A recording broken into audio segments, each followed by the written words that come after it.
Hey everyone, Eggman here with another video, and today we have a top 32 breakdown for the CoreTCG 1024 player webcam regionals that happened this past weekend. It was with the new restriction list. Exactly 1,024 people were playing in it, which I think makes it officially the largest North America event we've ever had, which is really cool. And then also, I was the live stream for it with Risu, which was a whole lot of fun. Really happy to have that opportunity for that. And if you guys want to see the live stream, it is linked in the description as well as on this webpage. And this webpage is also linked in the description on Eggman events. So if you guys want any of these deck lists, all top 32 are on here with all the data and everything else. And the live stream will be re-uploaded this week. I'm going to try for Wednesday so you guys have something to watch during the Gen Con travel, because I know a lot of you guys are going to be there this week. So that's the plan for this one. And let's kind of jump on into this event. So again, 1,024 players, and we do have a semi-leader breakdown here. We have the big hitters. So we do have 277 Zoro, so just over a fourth. We have a good amount of Katakuris, some Laws, some Luccis, which unfortunately Lucci did not top in this event. It did get exactly 33rd to play, so with Clay Hill from Arizona, and also was the runner-up for the regional last week as well. We also have only around 69 Newgates, with 10 of them taking the top additionally after the restrictions, which we're going to talk about, and then some Captain Kids, some Ace, some Linlin, some Namis, and some Doffy and some others after that. So, and in this top 16 in general, we did have the 10 Newgates, 8 Zoros, 4 Doffys, 3 Trafalgar Laws, 2 Katakuris, 2 Captain Kids, 1 Kinemon, 1 Smoker, and a Kuro of all things. So honestly, not the pie chart that I was expecting after this restriction. I don't think a lot of people were expecting anything like this. I think a lot of it, people were thinking Zoro and Law to take up probably half or if not more, and then just kind of some stuff afterwards. But honestly, I don't, and I didn't expect like Newgate to not top at all, but to get the majority of tops after 3 of its cards were hit, and then also winning the event, I think that is really unusual. I don't think anyone is expecting that. And I kind of want to say maybe it was a sense of like people not adjusting to what, Newgate without those cards, what those deck lists would look like, or maybe just saying, okay, now that Newgate is gone from the meta, that, I'm going to take out the stuff that I was playing in favor for those matchups, and kind of like that. So we're going to see if that continues to be the trend after the development, but again, very bizarre to see, a deck, the 2 decks that got 3 of its cards removed from the card pool take up over half of this top 32. So we are going to go over all of the top placing lists, which each one of these leaders that we have in our top 32, starting off with our first place. And this is Garrett's from Team Worst Generation. So a really, really good list in the sense of just a whole lot of variety. You're going to see, normally when I do deck lists, they only take up like the 2 lines here, so having all 3 means something. Of course, there are some alt arts for it, but we do have like a good amount of 1-drops. We have Tony Chopper. We have some Fossa blockers, which are important since we don't have as many Marcos. We can only run 1 of him now. We also have some Sanji since we're playing Nami, so it's kind of like the Straw Hat version, which I think a lot of the Newgates did kind of just gravitate to the Straw Beard version, which was the popular version, at least at like the launch of set 2, and I don't think you really lost anything besides the, not having the Marco Rad Beams and Newgates at, the 4 or so you wanted is a little bit upsetting, but I know not everyone was playing Newgate, and even the blocker Marco was a decision point at times, so there is that. We're also running the Nico Robbins, some Jozus, and then the Atmos, not running the King Du, but going into 2 copies of Thatch, the 5-drop Luffy, which is still a fantastic card. It does sneak in a lot of wins at times, and then Newgate itself. And then we do have a more creative kind of event layout than I see a lot of other people. So 1 Rad Beam, but also 4 guard points, 1 of the Gum Red Hawk, as well as the Crossfire. So if your leader has Whitebeard Pirates in its types, give up to one of your opponent's characters minus 4k power during this turn. And this is main and or counter. So it's only on characters, not for leaders, but being able to use this to get something in the range for either Nico Robin, which can be very strong, or also like Ace. And then with Marco, I guess Marco, I guess, think is the better one. We're only running 2 of this guy, but for 7 Dawn, we're able to pop something with essentially 7k or less, which is great for that. And you really don't really mind running these 2 card combos in these decks, just because you do know that you're going to have a really big hand size by like turn 3. So anyways, I don't have a lot more to say. Congratulations to Garrett. The finals are really great too. I think it was a really strong game, and just a lot of back and forth, and just just a very, very strong leader still. I don't know. Is 6K leader, is it still just too broken? It's lost like its boat. It's lost like 3 of its cards at 4 of, and it's still topping and winning events. And one of, like, honestly, the largest event that we've ever seen in North America, which is pretty crazy. So we'll see if anything happens again. I don't know any points. I don't know if I have to make another video, but we'll go from there. Next up, we do have our topping list. So these ones are 9-1. We had 2 Zoros in the 9-1 standings. So this is Stanley Chen's build as well as Deep Patel's list here. And I do want to mention both of them just because I think they are built a little bit differently. Also, Deep Patel did win the PPG regionals the week before. So, the Play TCG regionals the week before. So that is kind of, I think, impactful for this running. Kind of similar to this list. He did make some differences in adding some events, but we're going to start off with Stanley's list here, which I think is just more or less the same deck that a lot of people were running with Zoro, just with some changes on ratios. So obviously we can't run 4 of the Rad Beams. We're only running 1, 4 guard points. We're adding 4 whole copies of Fire Fist, which I know a lot of people are worried. It is a really great removal card in a lot of ways, and with cards like Otama, it can be, instead of like, a 5 and 4, it can be a 6 and 5 or a 7 and 4. So those are like some really good kind of DP numbers to try to get rid of cards and get some board clear. So getting that momentum is really nice, and then kind of like more 1-drop cards. We also have Gordon to help you get into the Fire Fist range as well. You do have to be a little bit worried since there can be a lot of cards that are just kind of dead in hand at the same time, since you are running all these Rad Beam, Whitebeard Pirates, Guard Points, and Fire Fist. Mostly just Fire Fist. I think 4 can be chunky, but it did get you, top 8 in this event, so that's pretty strong there. And then just kind of everything else. So Gordon, Buggies, Curly to Dawn, Josu's, Zoros, you're 1 of Marco, you're 1 of Newgate, and 4 of the 5-drop Marco. So there's Stanley's list. And then for Deep, I'd say more of like the low to the ground version. It is running like the Haruta, which is a very, very strong card for this deck, being able to it is a Whitebeard's pirate, but also just the fact that you can get like the Dawn under your leader for free every turn helps you out there. Not running any like as much as like Destruction, so no Fire Fist. The only event is the 1 of Rad Beam because you can only run 1, and 1 of Newgate, but then kind of like the Vista for getting some more control, and also like just I think really good for like the Trafalgar Law matchup. Josu, Zoro, and then your Marcos, Luffy's, and your Newgate as well. So definitely more low to the ground, just trying to be very aggressive, and definitely worked out for them as well. So congratulations to both our Zoros that we showed off, and all the other Zoro players as well for this event. Next up, we have our 2 Katakuris. We had exactly 2 yellow decks in this one. And I know a lot of people said that yellow was going to kind of take off with this new restriction list. I wasn't really on board for that one. I thought that yellow was definitely like yellow can win a lot of matchups. I think Trafalgar Law is a pretty tough one, and honestly, Trafalgar Law didn't do as well as I thought it would for this format either. But sometimes yellow does get the good cards in their life, and they do get to take off with it. But sometimes you get clunky. Sometimes you just have 3 Linlins in your hand, and you can't really do anything with it. You don't see your Shirahoshi to kind of cycle more, and you just kind of fizzle out. You just don't have that end game momentum for it. So this is Austin's list, and also I'm a little bit surprised we didn't see 7-drop or the Star Deck Linlin get in the top 32 because I know a good amount of people were on it.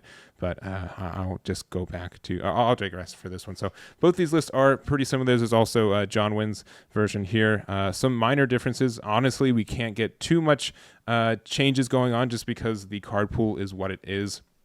But you'll see like the low end is pretty much all the same of 4 of all of these cards, and then some decision points of Wood Vanilla. So we saw that Austin preferred the 3-drop Peckhams, which I definitely like just because we do have to go first sometimes, and we're not going to see Parasparrow every time.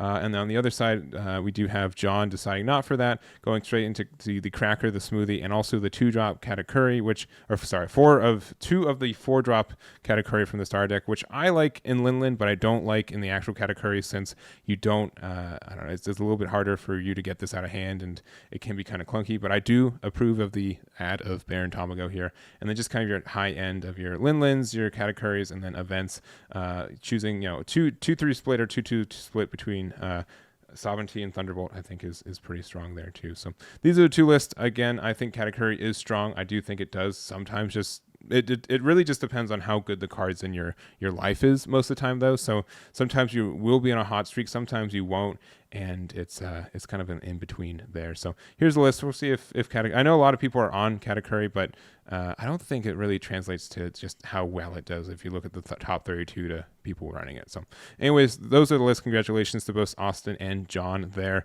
And next up we have Kinemon. So this is Aandroidd's Kinemon list, and this one's got me a bit perplexed on the card pool and like the leader choice. If I was shown this deck list and I was not shown the leader, I would probably say, oh, this is just Supernova version of what Eustace Kid, and I would not immediately think that Kinemon is the leader. I guess, or Odin, right? I guess those are like the three that could be mostly, but I'm like, what are the advantage you get for Kinemon, especially since we're not running the super high end. But I think it must be like the additions of this leader effect is still pretty good for getting some good tempo plays. So for example, you can still get Okiku on turn 1 if you go second, which is strong, and I think it does trade into a lot of like the Zoro and Law matchups, very strong. So I do like that. You do have to be careful with this deck because there is a lot of cards with Slash, though, so Buggy can be very obnoxious. But then we also have like the Izo and the Raizo as well, just to get that early advantage. We have Yamato, which we can play for 4, or the other Yamato, which we can play for 3, which is quite nice. Just the instant, resting of a card is great. And then our top end is 2 Trafalgar Laws, 3 of the Krieg, as well as the Captain Kid. So I will still say that this deck, this card, can win games all by itself still. I think some decks just don't have a way, and if I guess Newgate's still around, just literally like being able to play this card and buying a turn is very good. I will say that there's not a lot of blockers in this build, only 2 Laws, 4 Killers, and 3 Beige, so it's not maybe as protected as it could be, but is strong.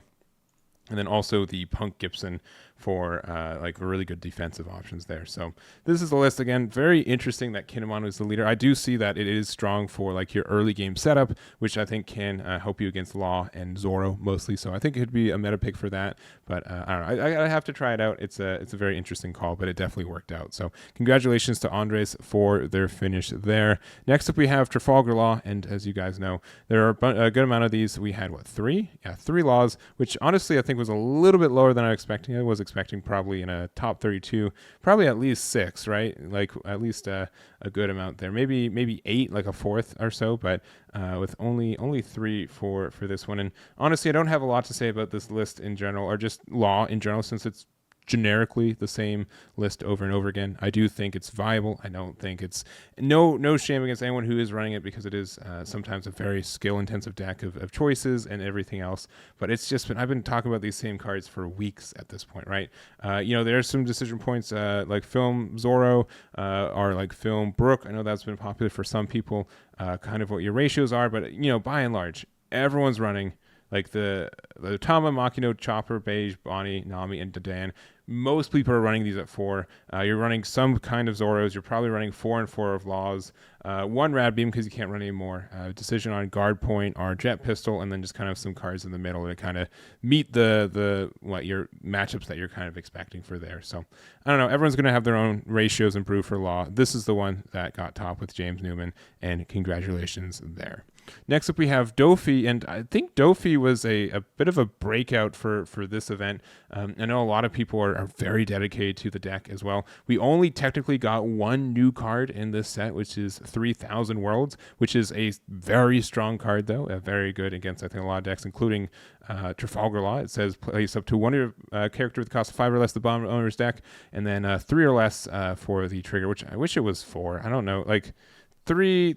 I don't think it'd be broken with 4, but I digress there. There's just a lot of cards that cost 5 that generally get out of most removal, but 3,000 Worlds is fantastic. It goes to bottom deck as well, which means that it's harder for you to there's no like on KO effects, which is fantastic, and just kind of everything else. So I won't say that there's a lot of variety in what the deck building looks like for this deck, but I have personally been running a deck that's like 90% similar to this one. I think just kind of different ratios on like Jinbeis and the events and stuff. And I think the only other like new card was the Gum Gum event card I've been running, just to help you get rid of like some dead cards in hand, potentially turn them into 1k counters. But I think this deck is strong. I think that the amount of tempo and value you can get is good. You are a little dependent on finding the Mihawk kind of on curve. Mihawk on curve, I think, correlates to a very high win percentage afterwards, but it is a deck that also wants to go first in a meta where most decks want to go second, and I think that's also strong for it in general. So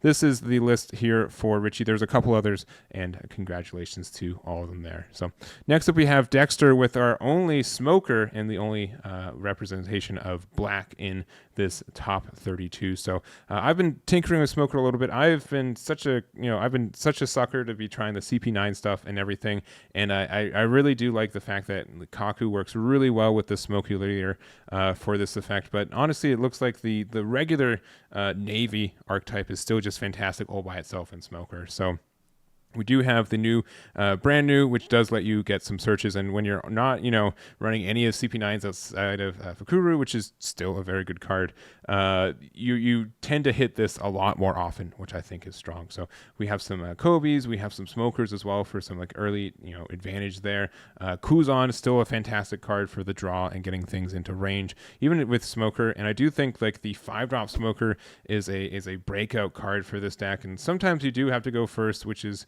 unfortunate, but there are a lot of kind of choices in this build that looks like going first is not too terrible, with a lot of 3 drops in here as well. But this 5-drop smoker not being able to be KO'd by effects, I think is fantastic. The fact that you can get double strike on this leader means that, or not on this leader, on this character means that sometimes you can just kind of break out ahead.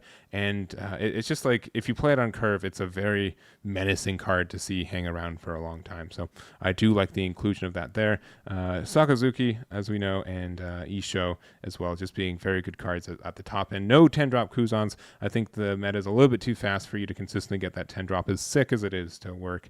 There's that. And then I definitely like 2 of Meteor, Volcano, and pretty much any black deck I'm running right now, just because it's rarely dead. It's very rarely dead. Trigger effect is fantastic, and then also the impact wave, which if you hit it off life, it's fantastic. It can pop something 4 or less, unlike 3000 Worlds, and then just really good defense too. And since we do have a lot of effects that pitch cards from hands, we can be a little bit greedier with the cards that don't have counter. We do get in trouble with it sometimes, but there we go there. So this is Dexter's list. Congratulations for their finish there.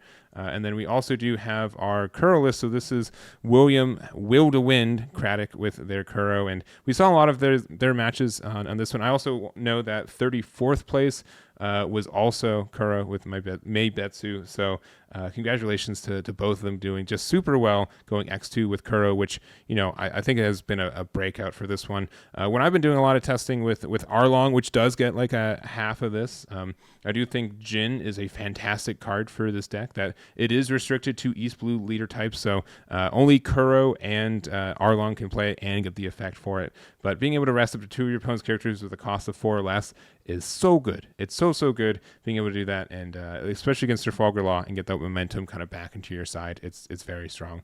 Also running 4 copies of Django, which this is a bit of a boss monster itself. Essentially, you can look at it and say it has rush, right? Because it does restand your leader or any other of your East Blue types. So you can do some silly combos with Craig. With Krieg, where you're able to use it and get like double attack and then swing with it again, and get potentially punish 4 damage. So I do like the Django. It can be dead in hand, but it is fun there. And then also Trafalgar Law, which just generically, I think every deck that could run green ran Trafalgar Law this weekend. All of the actually maybe not the Eustace kids, but we did see Kinemon, we did see Kuro, and we did see Trafalgar Law run it. So obviously Trafalgar Law run it. So very strong card, and just everything else. So very, very fun deck. It does depend on your triggers in your life. Sometimes Karubi can just sometimes win you a game. Punk Gibson can win you the game. Hachan having just another attack or just another body out to use your leader effect, which I now know is not once per turn. You can do some silly things where you can put like 4 Dawn underneath it, and then you can attack with a 9k 3 times because of it, because you put 4 Dawn, and then you pay the cost as long as you have 4 bodies on the board, which is asking a little bit. It is asking for some commitment there, but that can just be very strong. So congratulations to William. I'm pretty sure he's doing a deck profile on his YouTube as well. If it is, I'll link it too. But really great performance, and congrats on that top there. And then lastly, we do have the Eustace Captain kids, which are not running Trafalgar Law. So I was a liar a minute ago. But both of these pretty much right next to each other, both finished X2. We have Eric and Dakota with the Starter Deck Kids list. And I think that Kid is pretty much just devolved into only running film, at least at a high level, which is really interesting because I don't think there's anything wrong with just kind of like the traditional Supernova package, despite being a little antiquated, but still packing a lot of punch. I do like adding the Bartholomew, even though I do know this card is still a little bit expensive. I do also know that this card will be, I think it's being played in film Doffy in set 4. I guess I'll have to find that out with you guys as well. But being able to get the restand on cards, especially the Luffy, which is great, and having a 7K that you can attack with, and then you can bring it back up, and it has blocker, can help you there as well. So, and then just all the effects, the card advantage you get, the amount of like vanillas and 1Ks and searches, I think is very strong. Paradise Waterfall with a 7 drop blocker is fantastic. Punk Gibson, very good too.